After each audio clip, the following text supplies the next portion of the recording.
Hello, ladies and gentlemen. I am your Dragon God of Gaming, Damian Dragon, and welcome back to another episode of the gaming news, where I run the list of all the gaming news, facts, rumors, trivias, and everything about the gaming industry this week. And this week, we're going to be talking about Garry's Mod, the Face Punch Studios, and of course, Nintendo, and the takedown of Nintendo content on Garry's Mod, which is 20 years worth. So we're gonna get into it, and this is all coming from Game Radar by Catherine Lewis, and contributions from Dustin Bailey, which was updated a couple hours ago. So let's get started, shall we? I'm gonna be playing a little bit of Super Mario Odyssey in the background, so have fun.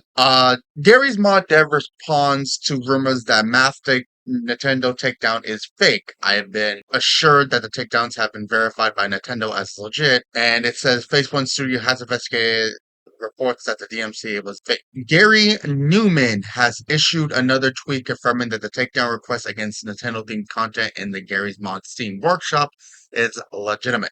I have been assured that the takedowns has been verified by Nintendo as legit, so this will continue as planned, Newman says on Twitter. Sorry, the message concludes with a series of emojis suggesting you should throw your mushrooms in the trash.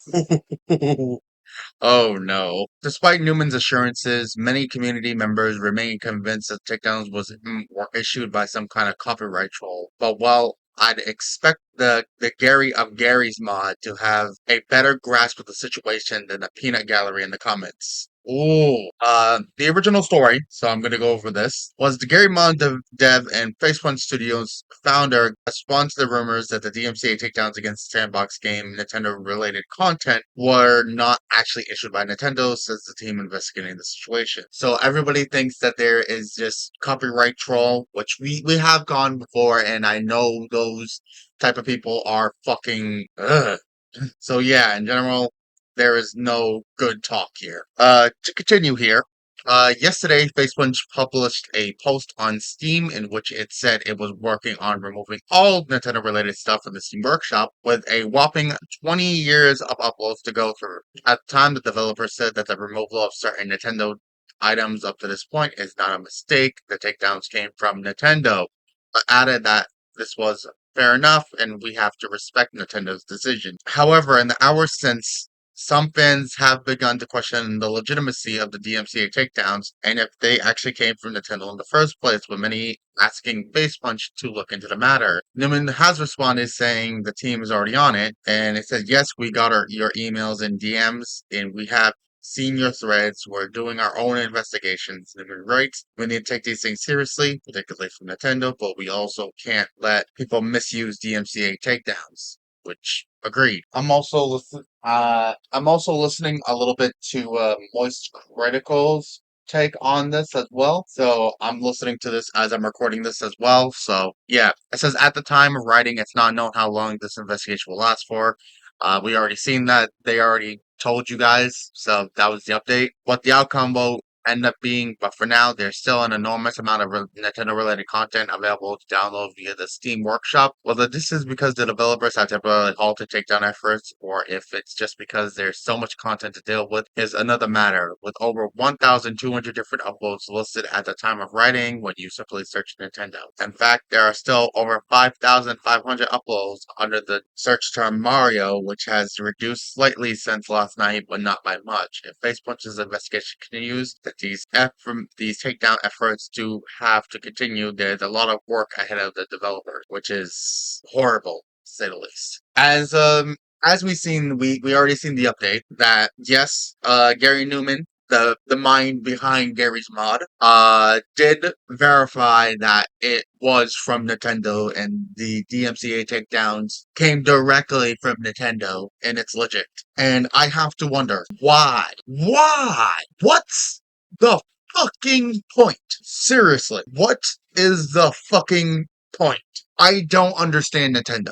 I don't understand it. I don't understand them at all. The thought process is so downright stupid. It's like, oh, you guys want to have fun with our characters? Oh fucking well, you better pay us first. It's like this is why nobody wants to deal really with Nintendo. Like, let me just say this. I would be extremely happy to get a sponsorship from Nintendo. Do I love Nintendo, some of Nintendo's properties? Absolutely. Pokemon being one of the biggest. And as you can see, I love the Mario franchise, but my overlook of the company itself is just unending what the hells. They have done so much heinous shit in the name of protecting your IP. It's like you do not need to defend your IPs at every stake and turn. It's like you're killing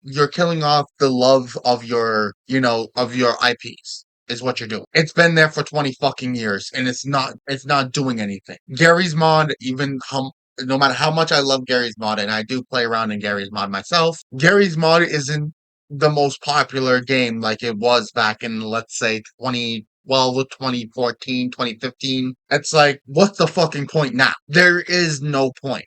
And that's kind of what I'm trying to grasp at. Nintendo has a complex. I like to call it a complex. That they love to flex their muscles on, oh, we can take down anything that has our stuff at any time we fucking feel like it. It's like, good for you. But we also gotta realize that you're not doing your company any favors. Sooner or later, you're going to do something that just makes everyone refuse to play Nintendo content or do Nintendo content. You've attacked creators, you've attacked tournaments, you've attacked online personalities, you've attacked any creative thing. And am I saying they're wrong in a legal sense? No, I can't do that because they have every right to. But am I saying that they're attacking creative minds in the most destructive way possible? Absolutely. Nintendo is, I believe, next to EA, one of the most creatively destructive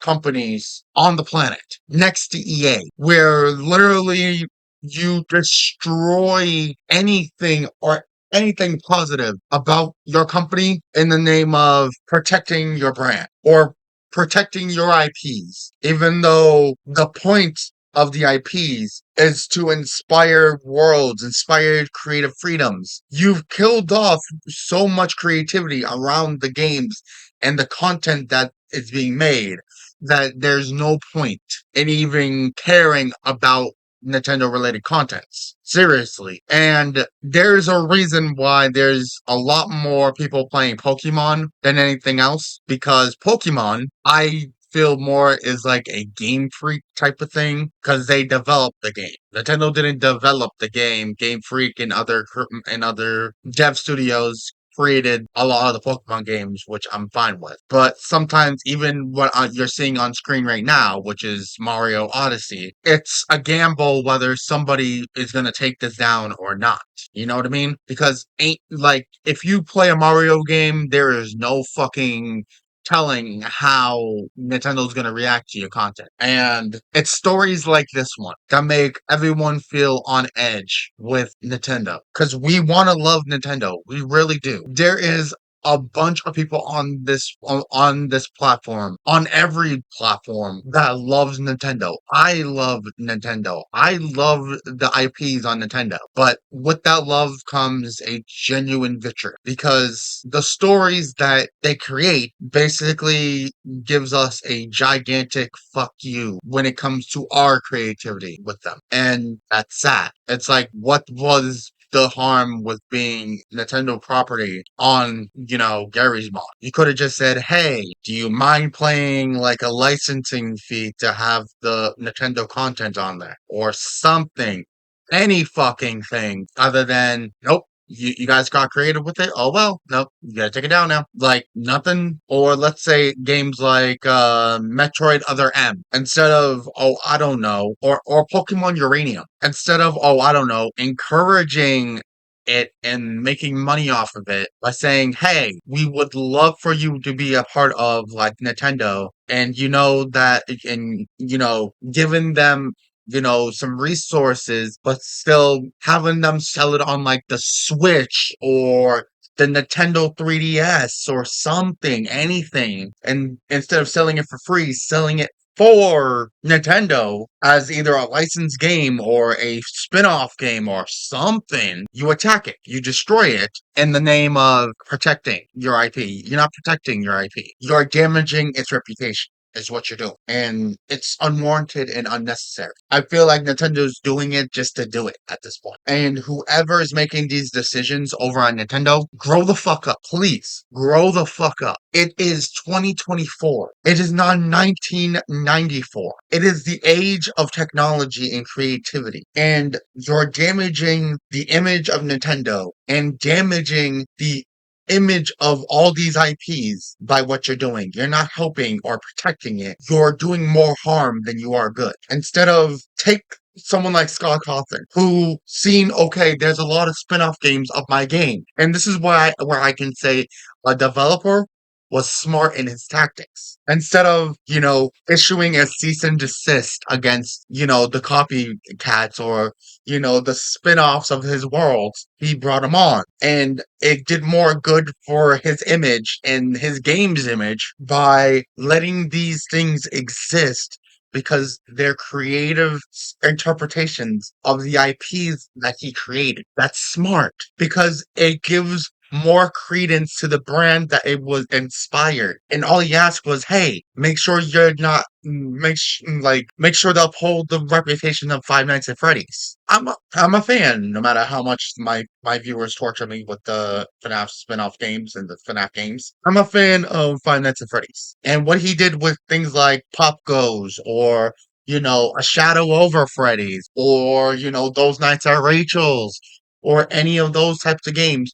He brought him into his ecosystem and basically said there's a creative world around Five Nights at Freddy's while still giving praise to the original. It gives that more credence. It gives more power to the originals. But what Nintendo is doing is the opposite. Instead of embracing the worlds created around their IPs, you destroy them and basically say, nope, we don't care. It's ridiculous. Nintendo, get with the times. Please. We want to love you. We love your games. We love the worlds you create, but you show us that you don't fucking care how we act, how we do. No matter how much love we put into the games we make and the creative things that we do with your characters, because we all know at some point you guys are going to come knocking and basically destroy the creativity. Instead of embracing the creativity, you smash it. What's the point? You're not protecting it. You're destroying its legacy. You want to know why people like Sony or Microsoft doesn't do what you do? It's because they know that the creative minds that are doing the things that people are doing with something like Nintendo stuff is creative. It gives more life to what they're inspiring or they're inspired about.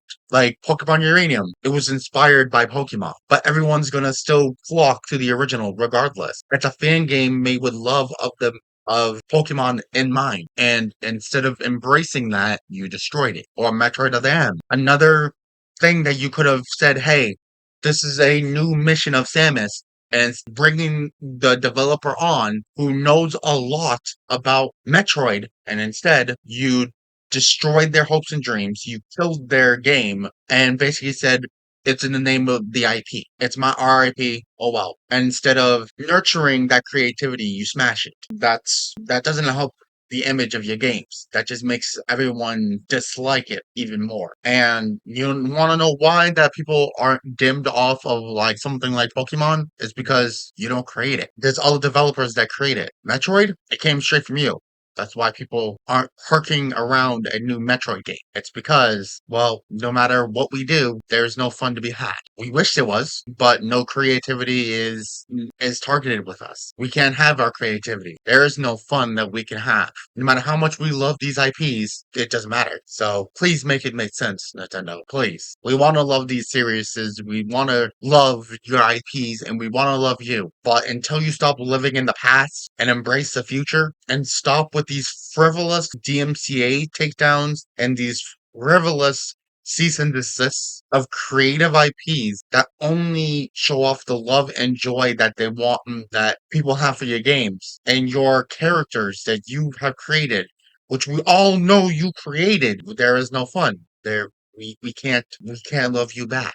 And you say you do it all for us, the fans, but you're only hurting us. You ain't helping us. Sorry. Well, whatever the case may be, ladies and gentlemen, I appreciate you all. Tell me what you guys think down in the comment section below and tell me if you agree with my stance or do you disagree. I'd love to hear from you guys. But until then, thank you guys. Down in the description down below, there's all of our lovely and beautiful content creators. Go check them all out. They're a lovely bunch of coconuts, and I can guarantee you that if you guys like my stuff, you guys are gonna like theirs. Go check them out. And let me know down in the comment section below what you guys think. Until next time, thank you guys. And I'll see you guys in the next one. Peace.